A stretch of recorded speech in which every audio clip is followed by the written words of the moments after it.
سلااو ئەم کاتتان باش بینەرانی خۆشەویستی تەلەڤیزیۆنی کۆمەڵا لە خزمەتاندام بۆ پێشکەشکردنی هەواڵەکانی ڕۆژی دووشەممە سەرەتا سەردێری چەند هەواڵ.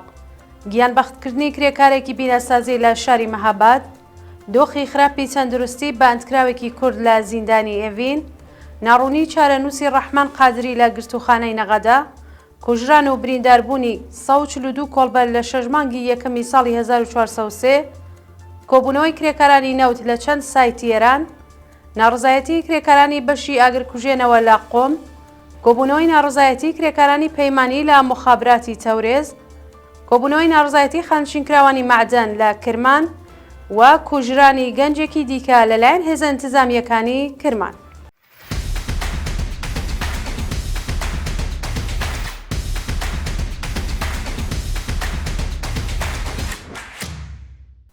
دەستپێکی هەواڵەکان گیانبەختکردنی کرێکارێکی بینەسازی لە شاری مەهاباد ڕۆژی شەممە سیویەکی خەرمانان وستاکارێکی ئارمەتۆربەندی خەڵکی مەهاباد بە ناوی محەممەد ئەمین ئەمینیپور تەمەن 40 ساڵ بەهۆی بەربوونەوە لە بەرزایی گیانی لەدەستا. بە پێی زانیاریەکان محەممەد ئەمین ئەمینیپور لە کاتی کارکردن لەسەر بینایەکی نیوەکارە بەهۆی نەبوونی ئیمنی شوێنی کار لە بەرزایی بەربۆتەوە خوارە و دەست بەجێ گیانی لەدەستاوە. شانی باسەکە ناوبراو خێزاندار و باوکی 3 منداڵ بووە. دۆخی خراپی تەندروستی بەندکراوێکی کورد لە زیندانی ئێڤین. لوقمان عەلیزادە بەندکراوی ئاینی تەمەن 34 ساڵ و دانیشتووی گوندی سەراوقامیشی سەر بە شاری بۆکان لە بەندیخانەی ئێڤین لە دەستڕاگەیشتن بە دەرمان بێبەشکراوە و گیانی لە مەترسی جددیدایە. بە پێی زانیاریەکان لوقمان عەلیزادە لە بەندیخانەی ئێڤین تووشی عفونەتی توندی ڕێخۆڵە بووە و پێشتری جارێک نەشتەرگەری بۆ کراوە، بەڵام بە تەواوی پرۆسەی دەرمانیەکەی تێپەڕ نەکردو و ئێستا بەهۆی بێبەشکران لە دەرمانی پێویست گیانی لە مەترسیدایە. بەوتەی سەرچاوەکانی هەواڵ ئەو بەندکراوە سیاسیە بە مەبەستی دانپێدانانی زۆرم لێ بە سەختی ئەشکەنجە کراوە و تووشی نەخۆشی دڵ بووە. لوقمان عەلیزادە لە ڕێکەوتی 11 خەرمانانی 1402 لەلایەن هێزەکانی حکوومەتەوە لە شاری بۆکان دەست بەسەر کرا. ناڕوونی چارەنووسی ڕەحمان قادری لە گرتوخانەی نەغەدا. ڕەحمان قادری شارۆمەندی تەمەن 25 ساڵی خەڵکی پیرانشار ماوەی 1 مانگە لە گرتوخانەی سڵاعەتی ورمێ بەبێ هۆکار بەندکراوە و چارەنووسی بە ناڕوونی ماوەتەوە. ڕۆژی دووشەمە 22 گەلاوێژی 1403 ڕەحمان قادری پاش بانکران بۆ ئیتڵاعاتی سوپای پاسدارانی پیرانشار دەست بەسەر و ڕەوانەی بەندی ئەمنیەتی زیندانی نەغەدەکرا. ئەو هاوڵاتیە پێشتریش چەند جار لەلایەن ناوەندە ئەمنیەتیەکانەوە بانگێشت و لێپرسینەوەی لێکراوە. بەوتەی سەرچاوەکانی هەواڵ دۆسیەکەی ڕەحمان ڕەوانەی دادگا کراوە، بەڵام کاتی دادگایکردنی دیار نییە. کوژران و برینداربوونی 142 کۆڵبەر لە 6 مانگی یەکەمی ساڵی 1403 بەپێی راپۆرتی کۆڵبەر نیوز لە 6 مانگی یەکەمی ساڵی 1403دا بە گشتی 142 کۆڵبەر لە ناوچە سنووریەکانی ئازەربایجانی غەربی، کوردستان و کرماشان بە تەقەی ڕاستەوخۆی هێزەکانی ڕژیم، ڕۆنووی بەفر و سەرمابوردووی و هەروەها تەقینەوەی مین و کەوتنە خوارەوە لە بەرزایی کوژرا و برینداربوون. لە کۆی گشتی ئەو ڕێژەیە 36 کۆڵبەر واتە 25% کوژرا و 67 کۆڵبەر واتە 75% بریندار بوون. هەروەها ئاماری کۆڵبەرانی کوژرا و بریندار بە بەراورد لەگەڵ نیوەی یەکەمی ساڵی 1402 67% زیادی کردووە. لە کۆی گشتی 142 کۆڵبەر کە لە 6 مانگی یەکەمی ساڵی 1403دا کوژرا و بریندار بوون بە گشتی 124 حاڵەت واتە 87% بە هۆکاری تەقەی ڕاستەوخۆ یان لێدان و ئەشکەنجە لەلایەن هێزەکانی ڕژیمەوە بووە. هەروەها لە کۆی گشتی ئەو ڕێژەیەدا 10 کەسیان منداڵانی تەمەنژێر 18 ساڵ بوون. کۆبوونەوەی کرێکارانی نەوت لە چەند سایتی ئێران. بەیانی ڕۆژی دووشەمە 2 ڕۆژبەری 1403 کرێکارانی نەوتی شاغڵ لە سایتەکانی کەنگان، ئەسەلویە، فەجری جەم و فەلاتی قارە بۆ جارێکی دیکە دژ بە نەدانی داخوازیەکانیان کۆبوونەوە.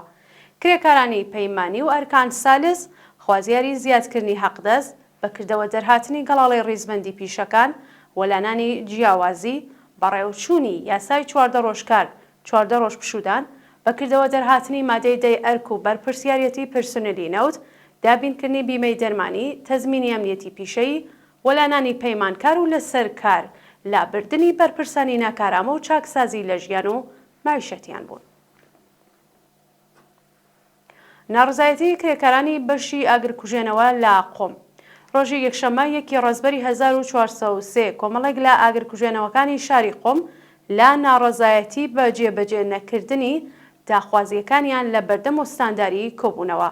کرێکارانی شاغڵ لە ڕێکخراوی ئاگرکوژێنەوەی قۆم لە کۆبوونەوەیەکی ڕۆژی ڕابردوویان خوازیاری گۆڕانی دۆخی پیشەیی، بەکردەوە دەرهاتنی گەڵاڵەی ڕیزبەندی پیشەکان، دامەزراندنی هێزی کاری نوێ، دابینکردنی ئەمنیەتی کاری و بیمەی دەرمانی کارامە، هەروەها تەزمینی ئەمنیەتی پیشەی و زیادکردنی ئاستی حەقدەست بوون.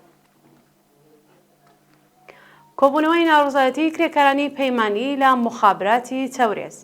کرێکارانی پەیمانی شاغڵ لە مخابراتی تەورێز ڕۆژی یەکشەممە 1 ڕەزبەر لە ناڕزایەتی بە دواکەوتنی حەقدەست و نەدانی داواکاریە نەدراوەکانیان کۆبوونەوە. کرێکارانی ناڕازی خوازیاری پێدانی حەقدەست دواخراوەکان، وەلانانی پەیمانکار، زیادکردنی حەقدەست بە پێی ڕێژەی هەڵاوسان، پێدانی ببورن بۆنی کرێکاری، دابینکردنی بیمەی دەرمانی، پەرداخی حەقی بیمەکانیان بە ڕێکخراوی تامینی اجتماعی، تەزمینی ئەمنیەتی پیشەی و چاکسازی لە ژیان و معیشەتیان بوون. کۆبوونەوەی ناڕزایەتی خانەنشینکراوانی معدان لە کرمان. ڕۆژی یەکشەممە 1 ڕەزبەری 1403 کۆمەڵێک لە خانەنشینکراوانی معدەنی کرمان دژ بە خراپی دۆخی معیشەتی لە بەردەم سندوقی خانشینی کۆبوونەوە. خانشینکراوانی معدان لە کرمان لە ئاسکەمی حەقدەست ناڕازین و داوا دەکەن حەقدەستەکانیان بە پێی ڕێژەی هەڵاوسان زیاد بکرێت.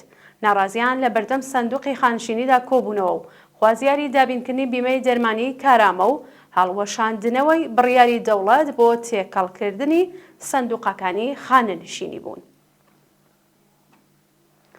ناڕزایەتی قوتابیانی ئەفغانستانی لە شیراز.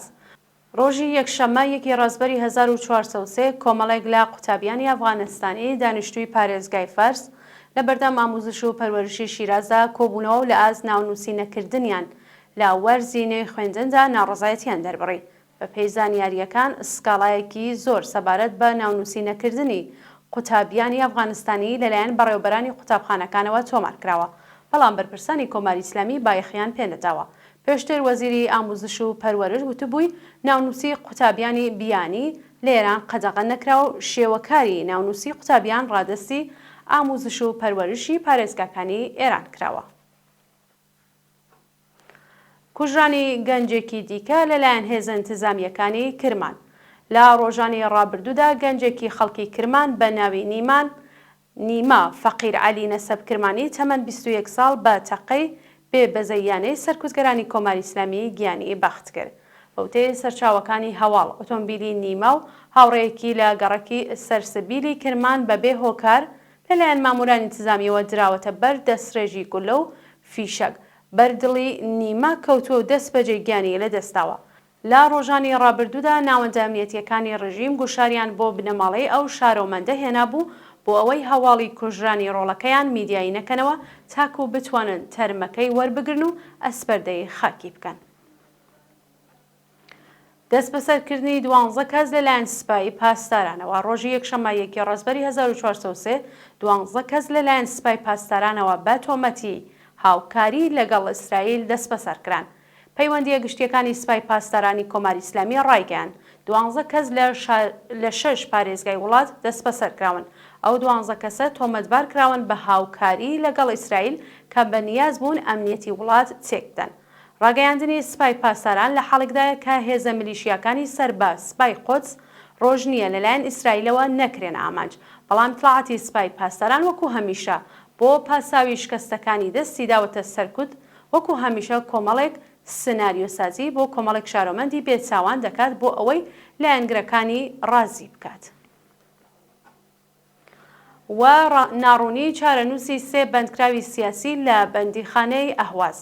3 بەندکراوی سیاسی لە بەندیخانەی شێبانی ئەهواز بە ناوەکانی ئەمان جەلالی نەژاد، جەعفەر سەلمان نەژاد و مهدی معمار ماوەی 5 مانگە بلا تەکلیف ماونەتەوە و هەر ڕۆژە ئەشکەنجەی جەستەیی و دەرونی دەدرێن.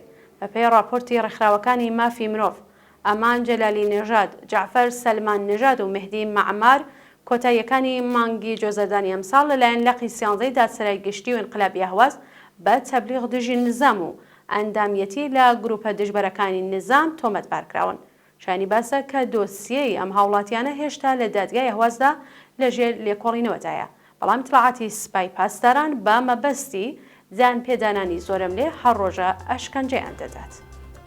بینەرانی عەزیز، هەواڵەکانتان پێشکەشکرا، هەر شاد بشین.